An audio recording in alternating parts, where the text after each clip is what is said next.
hello लोगोफोर आं दिनैनि गोदान भिडिअ नोंथांमोनखौ बयखौबो बरायबाय आं दिनै नोंथांमोननो साख्रिनि रादाब लानानै फैदों जाय बिथांमोना 12 पास एबा क्लास 10 पास बिथांमोननि थाखाय गोजोनथाव खौरां दा आसामाव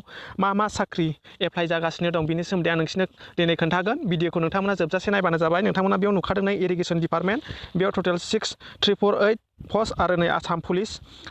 SBI आरो OPB नि साख्रि ओंखारदों बेखौ मा बोरै एप्लाइ खालामनांगौ मा क्वालिफिकेशन नांगौ बेखौ आं नोंथांमोननो खोन्थागोन नोंथांमोना भिडिअखौ जोबजासे नायगोन होननानै आसा खालामनाय थाबाय भिडिअखौ जोबजासे नाय नोंथांमोना नङाबा बुजिनाय नङा मा साख्रियाव मा जेनेबा इरिगेशन डिपार्टमेन्टआव मा क्वालिफिकेशन नांगौ बेसेबां पास जेनेबा बेसेबां पेमेन्ट लानांगौ बेफोरनि सोमोन्दै आं दा अनलाइन जाबाय थानाय साख्रिफोरनि आपडेटखौ होगोन नोंथांमोना जोबजासे नाय भिडिअखौ जागायनायनि सिगां जुदि नोंथाङा आंनि एडभान्स बड'लेण्ड इउटिउब चेनेलाव गोदानबा अन्नानै साबस्क्राइब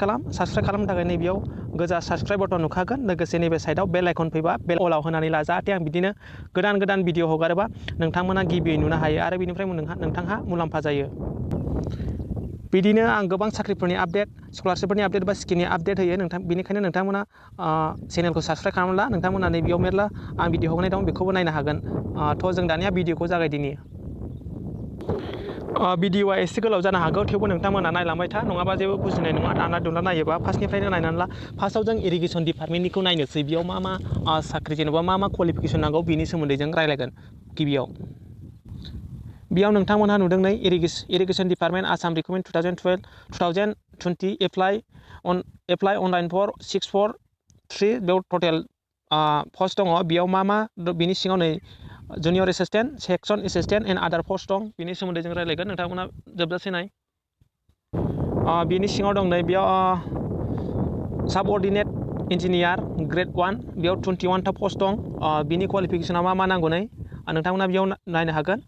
आरो बेयाव नै नोंथांमोना बेखौ एप्लाइ खालामनो हायाबाबो नै बेखौ एप्लाइ खालामनो हागोन जुनियर एसिस्टेन्ट SOD लेभेल बेयाव नै candidate must be pass a bachelor of degree BA pass जानाय जानांगोन आरो कम्पिउटार नलेज थानांगोन माने कम्पिउटार सार्टिफिकेट थानांगोन बे कम्पिउटाराव बे सार्टिफिकेटआव जेनेबा मा रोंनाय जानांगोन नै वर्ड प्रसेस बेफोरनो दं नै इन्टारनेट माइल बेफोर गासिबो दंजोबो बिनि उनाव नै जुनियर एसिस्टेन्ट डिस्ट्रिक्ट लेभेलाव बिनि सेलारिया नै 14,000 निफ्राय 60,000 सिम थांगोन बेबो नै नोंथांमोना बेखौ एप्लाइ खालामनो थाखाय HS पास जानाय जाथारनांगोन आरो कम्पिउटार सार्टिफिकेट नांगोन बे जुनियर एसिस्टेन्टखौबो एप्लाइ खालामनो नोंथांमोना कम्पिउटार सार्टिफिकेट आरो BA पास बा बेखौ एप्लाइ खालामनो हागोन जुदि नोंथाङा HSL पास जेन'बा नोंनाव कम्पिउटार सार्टिफिकेटबो गैया अब्ला नोंथाङा सेलेक्सन एसिस्टेन्टखौ एप्लाइ खालामनो हागोन बेयाव 397 था पस्ट दं डिस्ट्रिक्ट लेभेलनि सेलारियाबो नै 14,000 निफ्राय स्टार्टिं जानानै 16,000 50 100 जागोन बेखौ एप्लाइ खालामनो थाखाय HS पास जाथारनाय जानांगोन बेयाव बिनि थाखाय खुनु कम्पिउटार सार्टिफिकेट नांलायलाया नोंथांमोना एप्लाइ खालामनो हागोन आरो बिदिनो नै पावार फार्म अपारेटर बेफोरबायदिबो दं जुदि नोंसिनाव IT सार्टिफिकेट दंबा बेखौ एप्लाइ खालामनो हागोन बेयाव खुनु पेमेन्टनि खोथा गैया बेखौ 8 जानुवारियावनो लास्ट बिनि एप्लाइआ नोंथांमोना थाबैनो एप्लाइ खालामनो हागोन जुदि नोंथाङा जेनेबा जुनियर एसिस्टेन्टखौ एप्लाइ खालामबाय आरो नोंथाङा डाबल एप्लाइ खालामनो हागोन जुनियर एसिस्टेन्टखौ एप्लाइ खालामखांबायबाबो नोंथाङा सेलेक्सन एसिस्टेन्ट बेफोरखौ एप्लाइ खालामनो हागोन मोननै मोनथाम जुदि नोंनाव बिनाय बायदि डकुमेन्टस दंबा मा सार्टिफिकेट नांगौ नै नोंथांमोना बेयाव नुखागोन एज प्रुफनि थाखाय SSL नि एडमिट कार्ड भटार कार्ड नांगोन qualified certificate recent photo' size photograph passport scanner signature नांगोन आरो कास्ट सार्टिफिकेट एप्लाइ खालामनो थाखाय नोंथाङा बेनो अफिसियेल पेजआ जुदि नोंथाङा आं भिडिअनि डिसक्रिपसनाव होखागोन बोरै एप्लाइ खालामनांगौ बेखौ रोङाखैबा नोंथाङा आंनियाव सोंहरनो हागोन आं भिडिअ खालामनानै होगोन बेयाव मबाइलावनो अनलाइन एप्लाइ खालामनो हायो बे रेजिस्ट्रेसनाव क्लिक खालामनायनि उनाव बेबायदि पेज फैगोन बेबायदि पेज फैनायनि उनाव नै नोंथाङा मा पस्टखौ जेन'बा एप्लाइ खालामगोन बेयाव सेलेक्ट खालामदो जेन'बा सेलेक्सन एसिस्टेन्टखौ एप्लाइ खालामबा बेयाव क्लिक खालामदो आरो नोंथाङा मा डिस्ट्रिक्टआव पस्टखौ सेलेक्ट बानायगोन बेयाव सेलेक्ट खालामदो नोंथाङा बेयाव नोंथांनि फुल नाम्बार आरो नोंथांनि डिस्ट्रिक्टफ्रावनो नोंथांनि एग्जाम सेन्टारा जाखागोन गावबागाव डिस्ट्रिक्टआव एग्जाम सेन्टार दंजोबखायो मोनथाम सेलेक्ट खालामनांगोन खाथिनि डिस्ट्रिक्टखौ सेलेक्ट खालामदो अब्लानो जागोन दानिया जों आसाम पुलिसनि सोमोन्दै रायलायगोन बेयावनो आर्म्स एन्ड आनआर्म्स ब्रान्चनि बियो जाय बिथांमोना 2018आवबो बे सार्कुलार ओंखारखाबाय 2018आव जाय बिथांमोना एप्लाइ खालामदों बिथांमोना एप्लाइ खालामनांलिया सिगां एप्लाइ खालामनायानो जाखागोन 2018आव जाय एप्लाइ खालामदों बियो खालामनांला जाय दा गोदान खालामगोन बिसोरल' खालामनांगोन जाय बिथांमोना 2018आव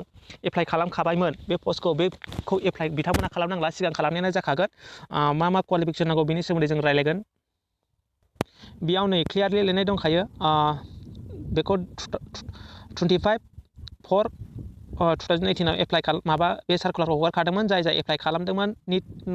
need not to apply again बेखौ एप्लाइ खालामनांलायला सिगां एप्लाइ खालामनायानो जाखागोन मा बेयाव नै मोननै केटेगरिनि दं बेयाव नै नोंथांमोना नायनो हागोन आनआर्म्ड ब्रान्च अफ डिस्ट्रिक्ट एक्जिकिउटिभ फर्स बेयाव नै 2391 पस्ट दङ एसटिपि आरो एसटि हिलफोरनि थाखाय रिजार्भेसन दङ एसटिपिनि थाखाय 10% आरो आर्म ब्रान्चनि थाखाय 4271 था पस्ट दङ बेयावबो नै एसटिपिनि थाखाय 10% रिजार्भेसन दंखायो बिथाङा जाय एप्लाइ खालामगोन बियो आसामनि सिटिजेनशिप जाथारनांगोन होननाय दं नै बेखौ एप्लाइ खालामनो थाखाय 18 बोसोरनिफ्राय 25 इयार्ससिम जाथारनांगोन नाथाय जोंनि एसटिफोरनि थाखाय नै 5 इयार्स माबा दङ थारमाने नोङो 18 बोसोरनिफ्राय 30 इयार्ससिम बा बेखौ एप्लाइ खालामनो हागोन बे फार्स्ट आर्म ब्रान्चखौ एप्लाइ खालामनो थाखाय ओइचएस एबा क्लास 12 पास जाथारनाय जानांगोन आरो आर्म ब्रान्चखौ एसएसएलसि माने मेट्रिक पास खालामनायबानो एप्लाइ खालामनो हागोन बिनि लास्ट डेटआ दिनैनो 6 जानुवारि 2020आवनो दिनैनो लास्ट नोंथांमोना दिनैनो एप्लाइ खालामनो हागोन सोरबा एप्लाइ खालामाखैबा दानिया जों रायलायगोन स्टेट बैंक अफ इन्डियानि क्लार्क रिक्रुटमेन्ट 2020 बेयाव टटेल पस्ट दं 8134 था पस्ट नोंथांमोना बेखौ मा एप्लाइ खालामनो थाखाय मा नांगौ जोबजासे नाय आं खोन्थालांगोन आसा खालामो नोंथांमोना नायगोन जोबजासे थ' जों दानिया आरो बेखौ एप्लाइ खालामनो थाखाय मा नांगौ नायबावदिनि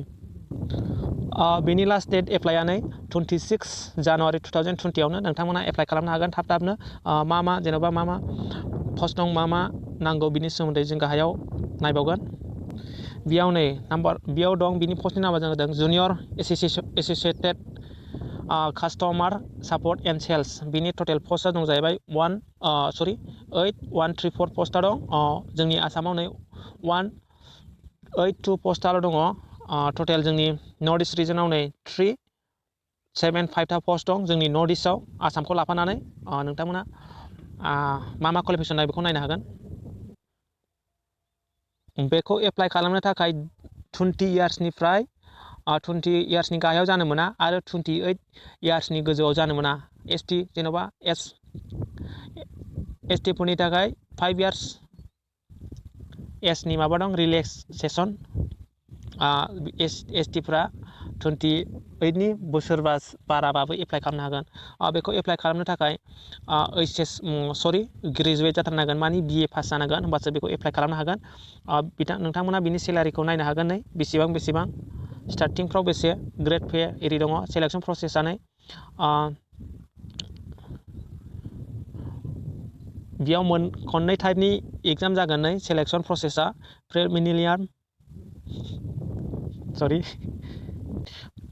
प्रिलिमिनारि एग्जाम आरो मेन एग्जाम जागोन